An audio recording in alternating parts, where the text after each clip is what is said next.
All right, Shalom. First and foremost, I give all praise to our poor Yahweh, Hashem Shai, Hashem Kodash, Hashem Shai, Hashem Kodash. That's in the ancient Hebrew, saying all praise to Yahweh in the name of Shai, in the name of the Holy Spirit. Yahweh is the correct name for the God of the Bible, who the world ignorantly called Jehovah, God, or Yahweh. His son's true name in the Hebrew is Shai, the world ignorantly called Jesus Christ. The true name for the God of the Bible in the Hebrew is Yahweh. His son's true name in Hebrew is Yahushai. I want to give double honors unto our elders and apostles of Great Millstone. And Shalom to all our brothers and Modi pushing this word in sincerity and in truth to all that believe in this gospel. Shalom. Lastly, this going to be a quick response, to Nathaniel of the IUIC. Basically pushing that his breakdown of this precept here, which is way off, and another brothers doing response to it. Revelation 20. Verse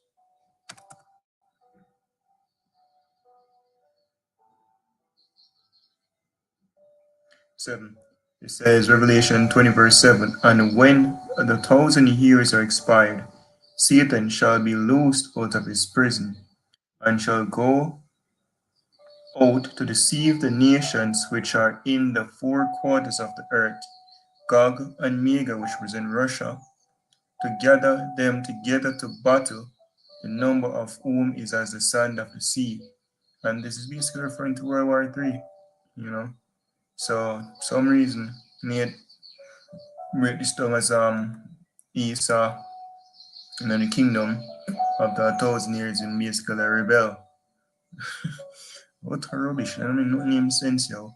So I don't know, believe need to speed off. And it's basically Apostle Star where he said one thing and we see the play it more and more even so. So Nate is not foolish, Nate is wicked. Because this is common sense. Right, guys, keep a state where Esau would deceive the nations and basically get them basically to the battle. Right, if you have break that, many have never heard any other one West camp in the break this down of rebellion in the kingdom. I've literally never heard that. If that's being taught, I've never heard it. That's a Nate pull on the straight out of ass. You see me?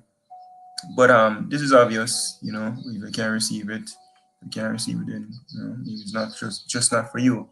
But this we are as Pastor, he did a lesson. I've watched it. But the little season is now. You see me? When the Renaissance period when Esau came back in the power, and ultimately we're going on to World War III. You see me? And that's the little season Satan has been loosed, should I say. But there's a million and one precept when you understand the whole doctrine. You see, say, oh, Esau now no fucking coming back after him go down this time. You see, the kingdom of heaven, once the kingdom of heaven is established, it'll be worldwide peace through the earth in regards to like rebellion and wars and all of that.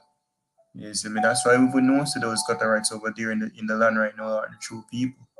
Right. So let's just get 4 precepts here and deck and lastly just be edifying to solidify the point that the kingdom of heaven is a kingdom of rest for the nation of Israel chiefly, and then ultimately even the nations them after them serve them punishment, basically get them quarters and which basically be tributaries unto us. And that's what the kingdom of heaven is about.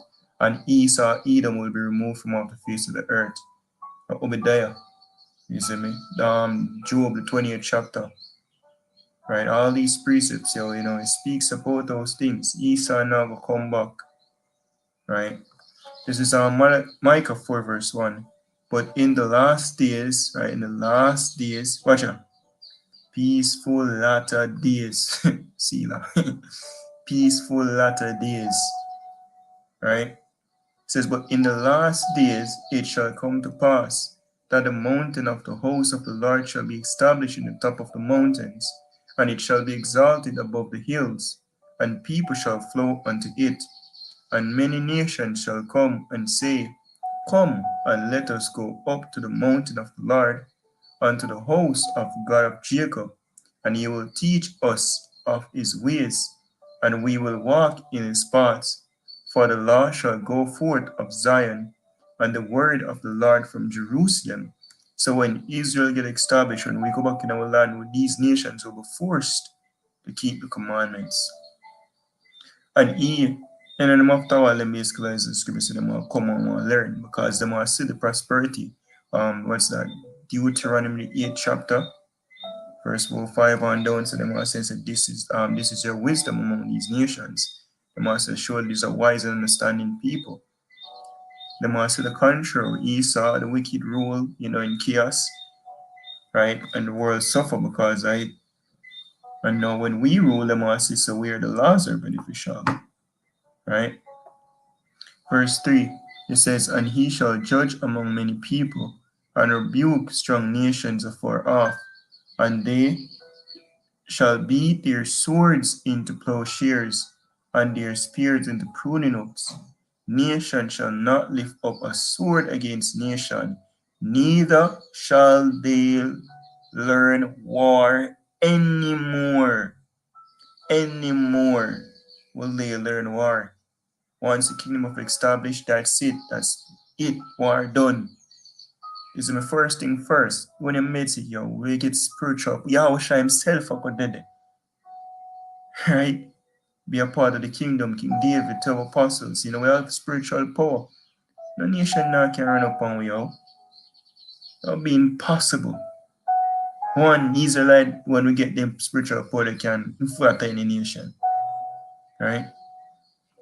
He said, but they shall sit every man under his vine and under his fig tree, and none shall make them afraid. None will be able to make us afraid once you get delivered. That's why even when I read Luke 1:68 on down to so that will be received out of the answer for enemies and serve the Lord without fear. But if nations will basically rise up against us and Esau basically, run a rebellion basically start rule again, then that's chaos. We always try to tell them disciples, so when them see him again, right, them heart, them will rejoice, and no man can take that joy from them. Reading about verse 4, it says, but they shall sit every man under his vine and under his fig tree, so will reap the fruit of our labor. No longer will be slaves unto these nations. It will be the opposite. They'll be our slaves. And none shall make them afraid, for the mouth of the Lord of hosts had spoken it. Right? This is Isaiah chapter 45, verse 17. But Israel shall be saved in the Lord Yahweh Shemel Shai with an everlasting salvation. He shall not be ashamed nor confounded, world without end. Once the kingdom of heaven is established, it will be a kingdom without end. So no, there will be no rebellion and Esau taking over and ruling again. No, that's it. It will be a world without end. Daniel chapter and the world go back to Egypt, right? Like full time for rule now. Daniel 7 and verse start off 17. It says, these great beasts which are four kings, which shall arise out of the earth. But the saints, which are the saints of the Israelites, of the Most High, shall take the kingdom and possess the kingdom forever, even forever and ever. So we'll rule forever once we basically get the kingdom. It will not be taken from us. Again, Yahweh is going to be there. It's going to be impossible. And it's not the will of the Most High if Esau rise up again. That's it. Once Esau go down, that's it. Skipping down to verse 26, it says, but the judgment shall sit, and they shall take away his dominion. His dominion is what? Esau. Him rulership will be taken away to consume and to destroy it unto the end. That's it, period, full stop, come back. And the kingdom and dominion and the greatness of the kingdom under the whole heaven shall be given to the people of the saints of the Most High, whose kingdom is an everlasting kingdom, and all dominions shall serve and obey him. All dominions will be in full subjection in the kingdom of heaven. No nation we would think of trying to rise up against us. This is Isaiah chapter 60, going to start at 1. It says, Arise, shine, for thy light is come, and the glory of the Lord is risen upon thee. For behold, the light is basically understanding the scriptures. Yeah, I was shy. I will get the scriptures now. Right? We stand upon our feet. It says, For behold, the darkness shall cover the earth, and great darkness the people. Right? The Esau deception, Revelation chapter 20, verse 8, go to deceive the nations. That's what's happening now. The darkness has written for gospel, it is it to them that are lost. So the God of this world has blinded the mind, right, of these people, yeah? Right, they reject. That is happening now. When people believe in Christianity, when people believe in Allah, when people believe in a man of bush under the sun. That is what's manifesting right now. Right?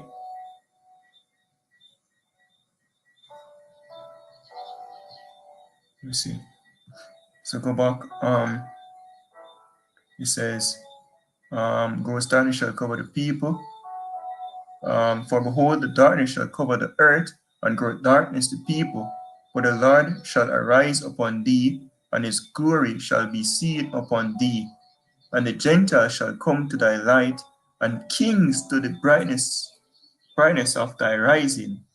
Lift up thine eyes round about, and see, all they gathered themselves together, they come to thee. Thy sons shall come from far, and thy daughters shall be nursed at thy side. I find even reading this, remember one precept was affliction shall not rise up a second time. You know, so once the Most High boof you, I eat that. And that's what Most High gonna do is one lick. Right? So okay.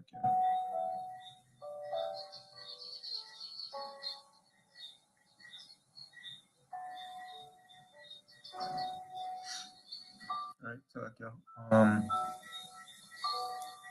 Verse 5, it says, Then thou shalt see and flow together, and thine heart shall fear and be enlarged, because the abundance of the sea shall be converted unto thee. The forces of the Gentiles shall come unto thee, and Esau is an Eden. So his forces, he might lose everything.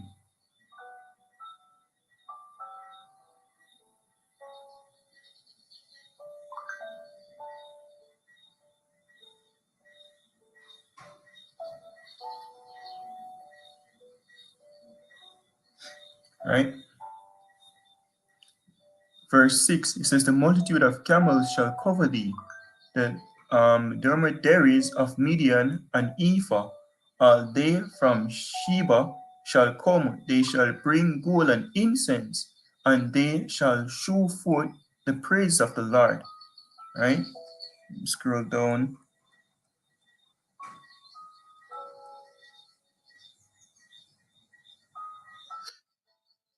It says, Therefore thy gate shall be open continually.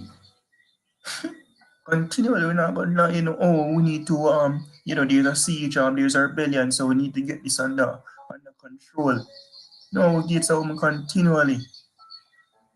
They shall not be shut day nor night, that men may bring unto thee the force of the Gentiles, and that their kings may be brought. For the nation and kingdom that will not serve thee shall perish. Yea, those nations shall be utterly wasted. Just give a tell you what to them, yo. But have a vessel is a rather iron, Revelation 2, verse 25 on down. They might be beaten to pieces. They might be beaten at first, yeah. When you wish I come, and conquer them and go rebel and try to fight, just give a tell us them and try to fight against him. But after a while, them also say, yo, this is futile. Right? Because we're going to be gods on this earth. Skipping to 14 says, The sons also of them that afflicted thee, chiefly Edom, shall come bending unto thee, and all they that despise thee shall bow themselves down to the sole at the soles of thy feet, and they shall call thee the city of the Lord, the Zion of the Holy One of Israel. Whereas thou been forsaken and hated, so that no man went to thee, I will make thee an eternal excellency, eternal in favor, and a joy of many generations. Thou shalt also suck the milk of the Gentiles, and shalt suck the breast of kings, and thou shalt know that I, the Lord, am thy Savior and thy Redeemer, the mighty one of Jacob. It says, for brass I will bring gold, and for iron I will bring silver, and for wood brass, and for stones iron. I will also make thy officers peace, and thine exactors righteousness. Violence, rebellion, violence shall no more be heard in thy land. War, that will be a thing of the past. Violence shall no more be heard in thy land. Wasting nor destruction within thy borders. There'll be no sedition. There'll be no riots or protests. There'll be a thing of the past. Wasting nor destruction within thy borders, but thou shalt call thy walls salvation and thy gates praise. Right? The sun shall be no more thy light by day, neither for brightness shall the moon give light unto thee, but the Lord shall be unto thee an everlasting light, and thy God thy glory. So we're not going to lose wisdom no more. We're not going to go off no more. We'll be perfect. Right? It says, thy sun shall no more go down, neither shall thy moon withdraw itself. For the Lord shall be thine everlasting light, and the days of thy mourning shall be ended. If there's fucking protest or rebellion in the kingdom in the morning, that war that never bothers, that will be a thing of the past. Thy people also shall be all righteous. They shall inherit the land forever. Forever. Not for 1,000 years and the Nisa come and take over. Family, no. It says, the branch of my planting, the work of my hands, that I may be glorified. A little one shall become 1,000, and a small one a strong nation, or the Lord will hasten it in his time. So once the kingdom of heaven established, so that's it.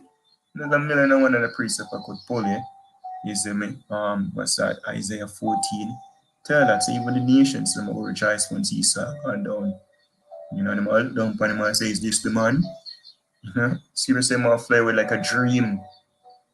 Right? It will be a thing in history after they get basically one time after them serve slavery. You'll be eradicated off the face of the earth here. So there's no rebellion in the kingdom of heaven. That's bullshit. You see me? Alright, so hope this is edifying to you like out there. Giving all praise to our boy, how Shai Bosham Kakodash. The abundance unto elders and apostles of Great Millstone. Shalom to the full like. Shalom.